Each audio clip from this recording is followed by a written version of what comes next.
Assalamualaikum warahmatullahi wabarakatuh.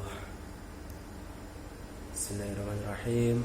Alhamdulillahirabbil alamin wa bihi nasta'in wa ala umuri dunya waddin wassalatu wassalamu ala asrofil anbiya wa imamil mursalin Sayyidina wa maulana Muhammadin amma ba'd.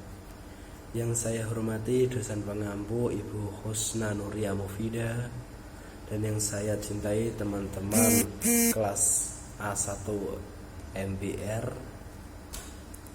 Di sini kelompok kami akan mempresentasikan tentang filosofi dasar ekonomi syariah. Dalam kelompok kami beranggotakan Alfiana Ulum Mufidah, Rudi Adiwijaya, dan Rizwanda Muhaimin Imawan. Di sini saya akan menjelaskan mengenai latar belakang filosofi ilmu ekonomi Islam. It has become apparent that Islam as a rule of life and system of thought is more popular than ever. The new evolution shares the same vision of return to pure present Islam and the same desire that all aspects of life be ruled Islamic norms. Yang artinya telah menjadi jelas bahwa Islam menjadi aturan hidup dalam sistem pemikiran lebih populer dari sebelumnya, atau aktivisme berbagai visi yang sama bahwa semua aspek kehidupan menjadi aturan norma-norma Islam yang diutarakan oleh Eri Keduri. Oke. Jadi perhatian yang menarik kaum muslim sejak kutipan ini yaitu dalam bidang ekonomi Islam, karena mereka sadar bahwa peradaban Islam yang gemilang tidak lepas dari kegiatan ekonominya. Jadi setelah adanya kutipan ini, maka mereka melakukan pembaruan dalam bidang ekonomi, terutama dari yang mereka sadar ekonomi konvensional menjadi ekonomi Islam yang lebih membawa kemaslahatan bagi umat-umat Islam. Jadi seperti itu ya latar belakang berdirinya filosofi, latar belakang terciptanya ilmu ekonomi Islam. Nah, singkat itu. Nah, dengan menggunakan dua argumen, yaitu pertama argumentasi teologi. Nah, di mana Islam sebagai negara samawi dinyatakan dalam Quran surah Al-Baqarah ayat 2 dan yaitu membimbing kehidupan umat manusia baik sosial, politik maupun ekonominya. Jadi landasan di sini juga Al-Quran ya, kita memakai Al-Quran juga. Dan yang kedua yaitu argumentasi filosofi empiris, dan faktual. Kita melihat realita yang terjadi.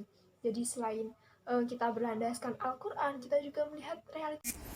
Tujuan dibuatnya makalah ini adalah pertama untuk menjelaskan filosofi dasar ilmu ekonomi, dan yang kedua untuk memberi gambaran kepada para audien tentang sistem ekonomi Islam, dan yang ketiga untuk menjelaskan perbedaan ilmu ekonomi konvensional dan ilmu ekonomi syariah.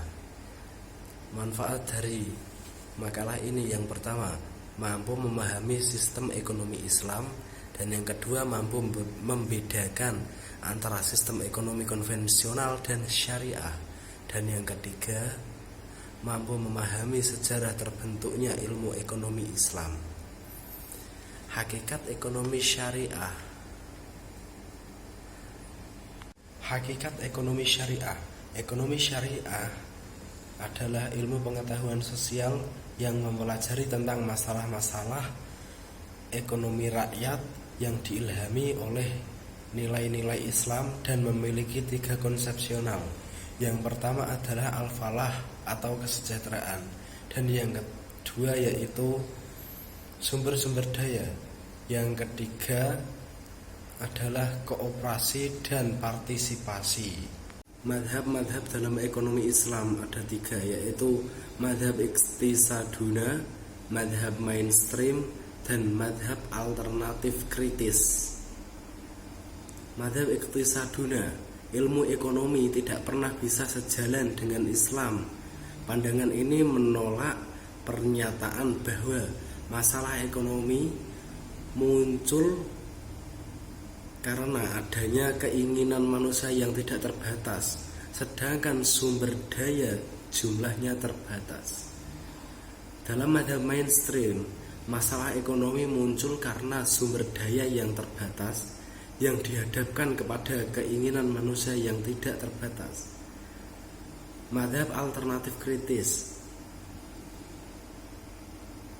Mazhab alternatif kritis membenarkan adanya ekonomi Islam merupakan hasil tafsiran manusia atas Al-Quran dan As-Sunnah, sehingga nilai kebenarannya tidak mutlak. C. Sumber-sumber ekonomi Islam. Konsep pemikiran ekonomi Islam dipandu oleh sumber berikut: 1. Al-Quran, 2. Sunnah Rasul, 3. Rukun Islam dan metodologinya, 4. Sejarah masyarakat Islam, 5. Data yang berhubungan dengan kehidupan ekonomi. Kelima sumber inilah yang dijadikan dasar dalam semua kegiatan ilmu ekonomi Islam. D. Prinsip dan tujuan ekonomi Islam. Prinsip ekonomi Islam: 1. Tauhid dan persaudaraan, 2. Bekerja dan produktivitas, 3. Distribusi kekayaan yang adil. Tujuan ekonomi Islam adalah memenuhi kebutuhan dasar manusia meliputi pangan, sandang, papan, kesehatan, dan pendidikan. Memastikan kesetaraan kesempatan untuk semua orang dengan mencegah terjadinya pemusatan kekayaan dan meminimalkan ketimpangan distribusi pendapatan dan kekayaan. Memastikan kepada setiap orang kebebasan untuk mematuhi nilai-nilai moral, memastikan stabilitas dan pertumbuhan ekonomi. E. Kebijakan dan asas-asas ekonomi Islam. Kebijakan dasar dalam sistem ekonomi Islam yaitu larangan riba (abolition of riba), penerapan muharabah dalam perekonomian. 2. Pelarangan israf (konsumsi yang berlebihan). 3. Kehadiran institut zakat dalam mengatur distribusi kekayaan kalangan masyarakat. Asas-asas yang mendasari perekonomian Islam. 1. Asas suka sama suka, yaitu kerelaan yang sebenarnya, bukan kecelaan yang bersifatnya semu dan seketika. 2. Asas keadilan, yaitu keseimbangan untuk kesetaraan dan individu atau komunitas. 3. Asas saling menguntungkan dan tidak ada pihak yang dirugikan. 4. Asas tolong menolong yang saling membantu serta diarang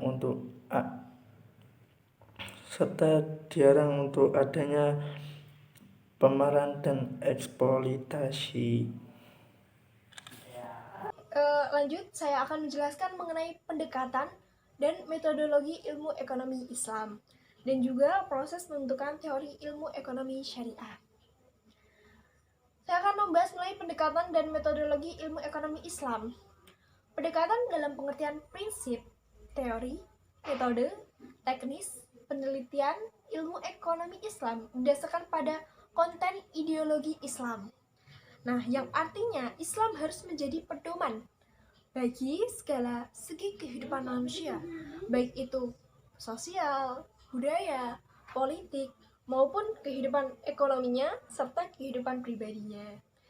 Nah, sedangkan metodologi membantu manusia untuk mencapai tujuan-tujuan berdasarkan Al-Quran dan Sunnah dan yang tidak diragukan kebenarannya dan tidak perlu diperdebatkan lagi. Dan ilmu ekonomi hanya bagian kecil dari sistem, sedangkan sistem utamanya terletak pada iman. Nah, jadi kesimpulan dalam pendekatan dan metodologi ilmu ekonomi Islam, kalau pendekatan itu pedomannya, sedangkan metodologi itu yaitu cara-caranya, cara-cara untuk menuju tujuan kita tersebut. Nah, seperti itu gambaran kecilnya. Kemudian dilanjutkan dengan proses pembentukan teori ilmu ekonomi syariah. Ini yang agak rancu ya, yang agak ribet. Proses pembentukan ekonomi Islam berbeda dengan proses teori yang teori yang pada umumnya digunakan dalam ilmu-ilmu sosial. Nah, perbedaan ini bisa dilihat dari tabel yang ada di PPT dan makalah bisa dilihat. Nah, itu ada tabel A dan B. Nah, tabel A ilmu ekonomi Islam, sedangkan tabel B ilmu ekonomi modern. Kita lihat poin pertama, perbedaan di sini terletak dari manusianya.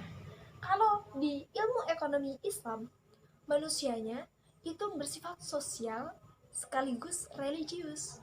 Namun di ilmu ekonomi modern, manusia di sini hanya bersifat sosial. Jadi mereka tidak mengenal agama dalam sistem ekonomi modern. Oke, lanjut ke poin kedua, yaitu tentang kebutuhan. Sama di sini poinnya, yaitu kebutuhan yang tidak terbatas. Yang namanya ekonomi tidak ada batasnya ya. Semua orang pasti memiliki kebutuhan yang berbeda-beda, serta di sini manusia akan selalu kurang terhadap kebutuhan tersebut.